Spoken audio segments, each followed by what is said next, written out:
Medok'tan Garcinia Gel 8'de sağlığı sunar. Merhabalar, ben diş hekimi Mergül Rodoplu. Kendi kliniğimde genel diş hekimliği yapıyorum. Hemen hemen tüm branşlarda hizmet veriyorum.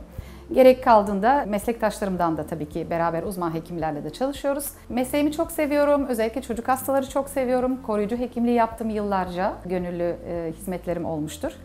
Çeşitli okullarda ve kurumlarda. Ve bu gönüllülük esası beni bir süre önce nefesle tanıştırdı. Kendi hayatımda yaşamış olduğum böyle bir hastalık sürecinden sonra diyeyim ailede nefes girdi hayatıma. Öncelikle bunu sadece kendim için aslında o alana kaymış oldum ama daha sonra inanılmaz bir çekim ve inanılmaz o alanda bir aktarım ihtiyacı hissettim. Nefes nedir? Aslında nefes hayattır. Hep böyle der nefes koçları. Nefes olmazsa olmaz yaşamımızın en temel aslında ihtiyacı. Çünkü şöyle açıklamayı seviyorum. Yemek yemeden, su içmeden belli bir süre durabiliyoruz ama nefes almadan yaşam mümkün değil. Nefes alıyoruz ama nasıl nefes aldığımız önemli. Tabii ki herkes zaten nefes alıyoruz diyor. Burada nasıl nefes aldığımız önemli. Çünkü nefesin kalitesi, doğru alınması bizim yaşam kalitemizi etkiliyor. Yani ben de tabii ki herkes gibi aynı şekilde düşünüyordum. Bir de hekim olduğum için zaten nefes alıyoruz. Yani nefes yani ekstra bir şey gibi görmüyordum ama burada biraz içine girdikten sonra benim hayat kalitemin iyileşmesi tamamen nefes sayesinde oldu. Şöyle söyleyeyim, şu anda bir 10 sene önceki olmayan enerjime sahibim şu anda. Yakın çevrem bunu fark ediyor ve söylüyor özellikle. Bu ikisini buluşturduğum çok güzel bir konu. Aslında diş hekimliğinde çok yani her zaman var olan diş hekimliği korkusu. Diş hekimliğine ben bu kadar uzun yıllar hizmet verdikten sonra şöyle söyleyebilirim. Aslında zamanla bunun ortadan kalkacağını düşünmüştüm. Yani bu korkuyu illa bir şekilde insanlar atlatabilir diye düşünüyordum. Fakat bu öyle bir şey ki yani bilinçaltına yerleştiyse çocukluk yıllarında bu gerçekten kişi kendi kendine bununla baş edemeyebilir. Ve bu korku nedeniyle gerçekten kendi sağlığını çok riske atıp hem kendinin hem çocuğunun diş sağlığını çok geri plana atıp bu korku sebebiyle komplike durumlara kadar gidebiliyor kişiler. Ben mesleğimde hep şöyle dedim, yani en kötü şeyler ihmal edenlerin ve korkanların başına geliyor. Şimdi ben yıllarca bu korkusu olan kişilerle çalışıyordum ve çalışıyorum ama şöyle çok fazla zaman kaybediyordum.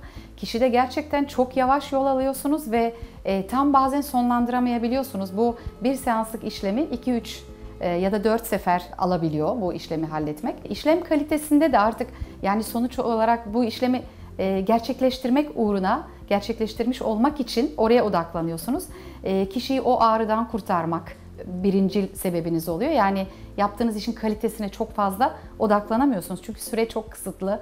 Kişi çok fazla orada yani belli bir süre telkinlerle kalıyor ama o korkusu tekrar geldiği için bu gerçekten sizin de acele etmenize ve işinizin de kalitesine etki ediyor. Fakat nefes işin içine girdiği zaman ben şunu fark ediyorum, hastalarla zaten bir samimiyet oluşuyordu tekrarlayan randevulardan dolayı ama şimdi yani o tek seferde korku gittiği için korku unutuluyor.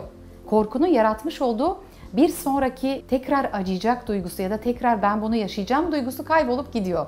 Dolayısıyla hastalarla bir arkadaşlık gibi ya dostluk gibi ve artık işin kalitesine odaklanıyorsunuz ve işinizi keyifle yapıyorsunuz. Süre kısalıyor. Aslında buraya geldiğinde çok fazla korkuları olduğunu söylerse ve tedavi yani çok fazla yanaşmadığını, sadece şimdilik ağrım geçsin, diğer işlemler kalsın diye ifade edebiliyor hasta. Ben o zaman ona kendimi tanıtıyorum. Diyorum ki nefesle ilgili çalışmalarım var. Nefes rahatlatıyor ve nefes bu korkunu, kaygını yenmene yardımcı olabilir. Bunu deneyelim ister misin diyorum. Hasta gönüllü olduğunda bazen o gün hemen zaten gönüllü oluyor. Ve bizim diş hekimliği koltuğu da gerçekten bu nefes seansı için elverişli bir koltuk. Normalde biz nefes çalışmalarımızda mat üzerine yatırıyoruz hastaları. Ama bizim koltuk çok uygun. Ve ben burada nefes koçları bilirler. Özellikle korkan kişiler, anksiyetesi olan, korkan kişiler, stres altında olan kişiler nefesleri çok sığ ve yüzeyseldir. Çok hızlı nefes alırlar. Çünkü diyafram kasını doğru kullanmazlar. Biz burada ne yapıyoruz? Aslında blokajları olan belirli bölgelere, özellikle de korkularda, korku kemeri dediğimiz şu diyafram kasın tam boşluk alanına belirli dokunuşlarla orayı aktive ediyoruz. Yani orada hapsolmuş o blokajı kaldırıp nefes doğal haline dönüyor. Nefes derinleşiyor. Nefes daha derin, daha sakin ve daha bol oksijen gidiyor vücuda. Daha bol oksijen gittiğinde kişide otomatik bir rahatlama oluyor. Biz zaten yıllar yılı bütün işlemlerimizde diş hekim meslektaşlarım bilir hep şey derdik. Yani bir iğne yapacağız örneğin, derin bir nefes al. Bir işleme başlayacağız. Hasta sakin olsa ve derin bir nefes al. Yani nefesi her zaman kullanıyorduk. Ama burada dediğim gibi özellikle bu tarz problemler olan kişilerde çok fazla işimize yarıyor. Yani medikal tedaviyle tedavisini gerçekleştirdiğimiz hastalarda sedasyon, genel anesteziye kadar bazen gidiyorduk. Bunlar ortadan kalkıyor. Çok özel problemleri olan kişilerde tabii ki onlara gene gerek duyuluyor ama hastanın diş koltuğundaki geçirdiği zamanın kalitesi artıyor. En çekindiği koltukken aslında en keyif aldığı, en rahat, burası çok rahat demeye başlıyor.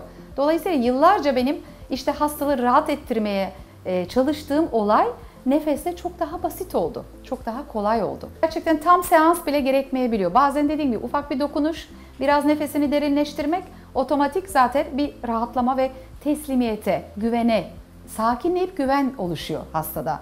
Dolayısıyla siz bunu yapıp bir sonraki seansa değil hemen o gün hemen akabinde işleme geçebiliyorsunuz. Ama çok uzun süreli bu tarz problemleri olan kişilerde yıllar yılı bu korku fobi haline dentofobi dediğimiz duruma geldiği zaman o zaman gerçekten birkaç nefes seansı sonrası işlem planlıyoruz. Yani tamamen kişisel çünkü herkesin nefes blokajı da kişisel. Herkesin nefes alma şekli kendine özgü olduğu gibi. Kendileri de bazen hastalar diş hekiminden de çekinir birazcık bir mesafe koyarlar. O belki de diş hekiminin tutumundan kaynaklanıyor ama dediğim gibi tamamen şu anda o da gidiyor. Yani tamamen samimi. Özellikle de bizim gibi muayenehane ya da küçük klinik tarzında olan işletmelerde yaşam güzel, diş hekimliği tedavisi yaptırmak güzel, keyifli ve yıllar yılı ben niye bu tedaviyi ertelemişim diyebiliyor hastalar. Bundan daha güzel ne olabilir bir diş hekimi için? Hastanın severek gelmesi, hastanın koşa koşa gelmesi, sorunu bile olmadan kontrole geldim demesi. Yolculuk süresince sürekli üzerimize bir şeyler koyuyoruz. Meslek devam, aynen meslekte yıllar yılı sürekli eğitim, sürekli diş hekimliği eğitimleri aldığımız gibi halen de devam ediyor. Çünkü her şey değişiyor, her şey gelişiyor, takip etmek durumundasınız. Nefesle ilgili de öyle. Yani ben hipnoterapi eğitimleri aldım, NLP eğitimleri tabii bunlar da beraber. Zaten hepsi iç içe. Dolayısıyla yani öğrenmenin sınırı yok. Öğrenmenin sonu da yok. Öğrenmek keyifli. Korkularla ilgili özellikle ben hastalara şunu söylemek istiyorum. Hem size hem bütün dinleyenlere. Ben çocuklara çok hassas davrandım yıllar içerisinde. Ve çocuklara, çok küçük çocuklarınız varsa bu çocuklara ne olur diş hekimiyle korkutmayın. Yani bir diş hekimine götüreceğim olayını bir ceza olarak yapmayın. Yani bu konuda bilinçlenelim ve bu çocuğa, küçük bir çocuğa benim kliniğime İlk defa geldiğinde anne baba sadece ziyaret olarak getirdiyse, ben anlattıysam diş hekimliğinin önemini ve tedavileri ben anlattıysam o çocuk ömrü boyunca diş hekimliği korkusu yaşamıyor. Ama ailede bu konuda öncesinden korkma, işte bak bir şey olmayacak, bir şey acımayacak gibi terimler kullanıldığında burada yanlış söylenen şeyler aslında korkunun tohumlarını ekiyor. Medok'tan Garcinia Jel 8'de sağlığı sundu.